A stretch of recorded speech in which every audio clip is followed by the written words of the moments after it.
Hi, welcome back to Wanjikuseyeke. My name is Susan Wanjiku, and here I discuss the relationship between economic development and governance so that you can understand, engage, and influence the matters that affect you and I. Now, in this video, I just want to make a commentary on politicians being nominated for the position of cabinet secretaries. So, let's get into it.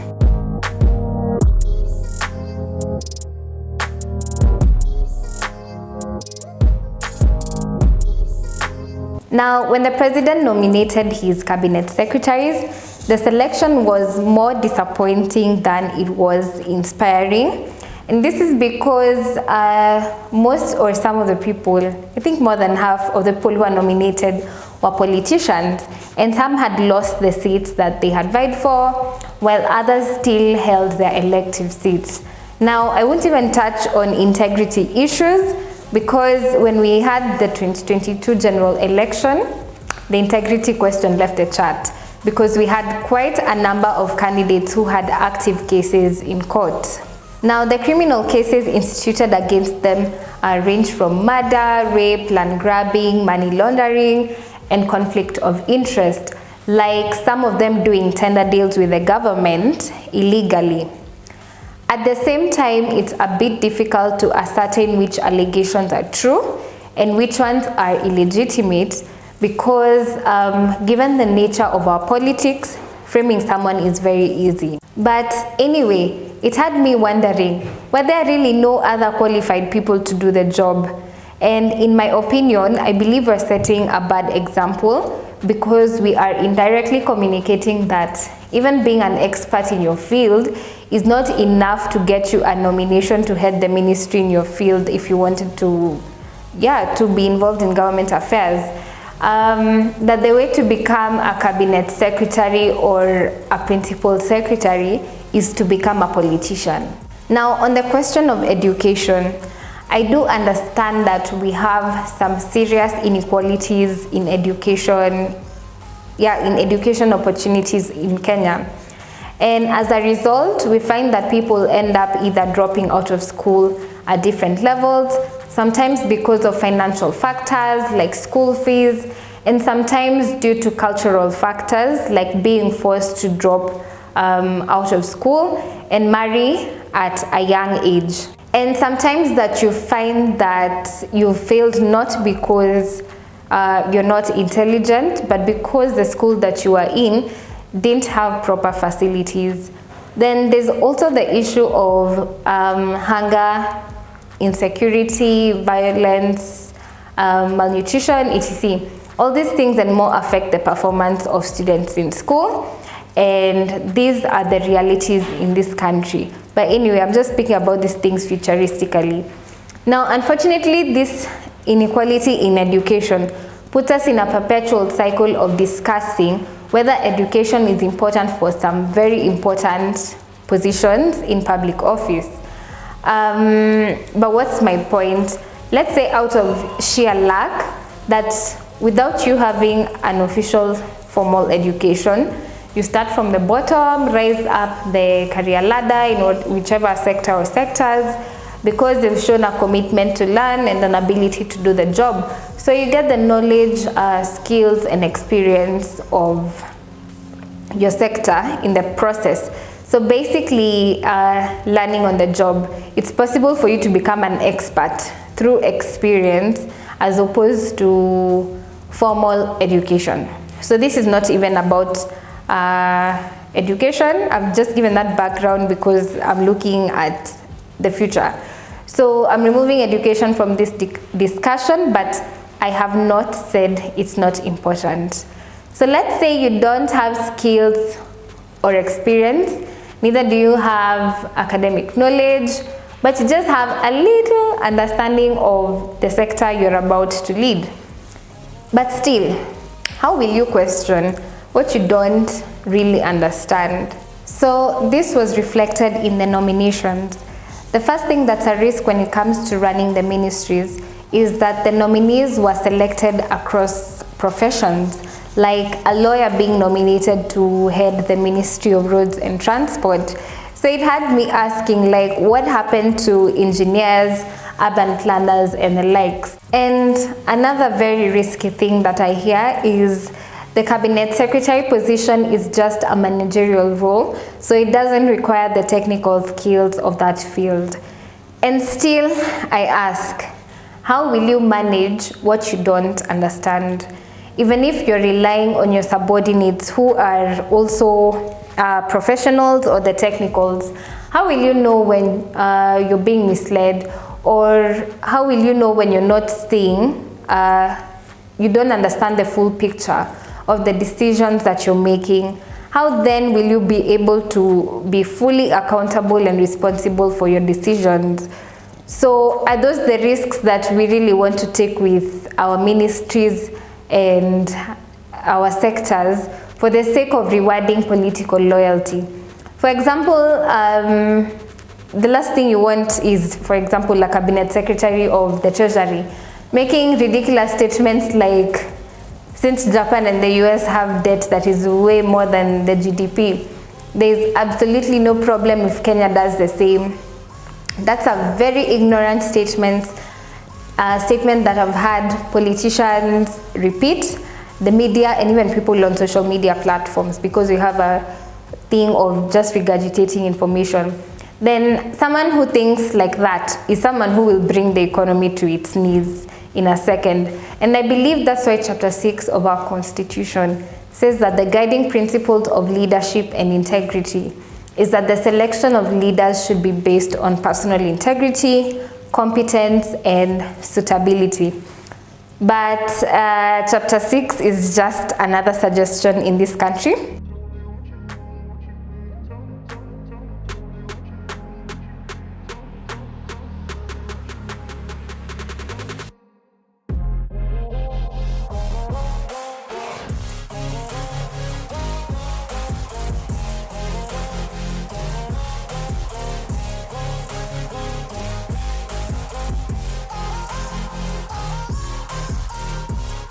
Now, for me, one major reason why I am against politicians being the ones to head the ministries is because they have an allegiance to their parties.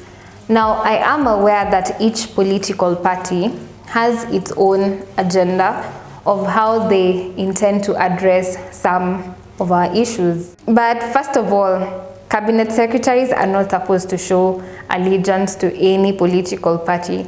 So they are supposed to be neutral. And this is for obvious reasons, so that they can remain objective. Number two, again, the nominations seem like they were a token to reward loyalty to the party instead of out of competence. Now, same thing, this is an instance where politics could interfere with governance, because imagine a scenario where your boss, the president or the deputy or other senior people within the political party that you're inclined to demand certain things of which you in your professional capacity know that it could have a serious negative impact on the sector that you're heading, plus have an impact on the whole economy. For example, let's say I like the treasury because they're the ones in the biggest trouble right now. The cabinet secretary of the treasury, you're the cabinet secretary of the treasury, meaning when you just put your signature, the country can be indebted to maybe China. But because you're in the cabinet, you also know government secrets, and you're aware that this loan is going to someone's personal account and the entire country will be heavily taxed for it. But because my boss was doing me a favor by giving me the cabinet secretary job, then I am also aware that to keep my job, I might have to do what he says regardless. And I believe that's why Article 73, Section 2B of the Constitution says that a guiding principle of leadership and integrity includes objectivity and impartiality in decision making, and in ensuring that decisions are not influenced by nepotism, favoritism, or other improper motives or corrupt practices. So what you want to see is cabinet secretaries or ministers remaining so objective that they can resign if they have no confidence in some of the policies that their head of government is proposing, like what we saw happening in the UK Parliament recently. So because you don't want your professional reputation destroyed, you stay away from what is actually very harmful. So that way you will stay accountable, objective, and you have professional integrity. Now, some would argue, why not have politicians push the agenda of the party, but from the technical point, by having politicians heading the ministries? Now, my issue with this is that, again, some of the promises made by politicians to get influence aren't always easy to do immediately. They're not always feasible. So in an economy, you need to take a lot of things into consideration. Like any sober-minded person who has a basic understanding of economics would tell you that the cost of living can't be lowered in just a month or even 3 months after elections. It's a gradual process because there are very many moving parts, plus you're dealing with people and how they make decisions in many aspects. So that's what an economy is, and you need to consider all of that, especially if you want your solutions to be sustainable in the long term. You're dealing with a very delicate system, so even 1 year is a stretch sometimes. So yeah, however, when politicians are campaigning, they'll tell you cost of living will be lowered in a week. Wanasema nikiingia tu hivi unga na mafuta inashuka. And that's how they end up becoming popular and influential, because that is what people want to hear, but it doesn't work like that. Which takes me to the next part. Now, when the nominee list came out, I listened to the arguments against why we are moving away from technocrats and moving to politicians. And one thing they said, that technocrats are not loud enough and assertive enough on the policy direction that they choose to take, regardless of the political consequences. Now, a political consequence can be like people losing confidence in the government, or a certain political party can become unpopular with the people, especially if it's a ruling party. So the argument to me seems like one thing. They want the cabinet secretaries to be more political. And I said ministers are supposed to be neutral, and I've explained why. Also, another argument I've had is that apparently technocrats are out of touch with the reality of the common mwananchi, and that they don't understand the complexity of the issues that they are solving. Now, I have a problem with this argument because within the ministries, there's an elaborate feedback loop that will enable a cabinet secretary to be in touch with the reality, because they don't work in isolation. So they have people in the ministries who do research in the fields, in the various state departments. They also get advice from think tanks like the Kenya Institute of Public Policy and Research Analysis. There's also civil society organizations and other parastatals, and even when the ministries are working together, and also through public participation. So if you are out of touch with reality, it's because you have chosen to remain out of touch with it. Like, I remember the debate about the new curriculum, CBC, teachers, parents, education experts, etc. all tried to tell Magoha that it needs some fine-tuning before it could be implemented. But he and Uhuru wanted to hear none of it. And another thing to counter this argument of being in touch with reality, if politicians really were the ones who were in touch with reality, then we would not have corruption in the counties which deny people development and public services.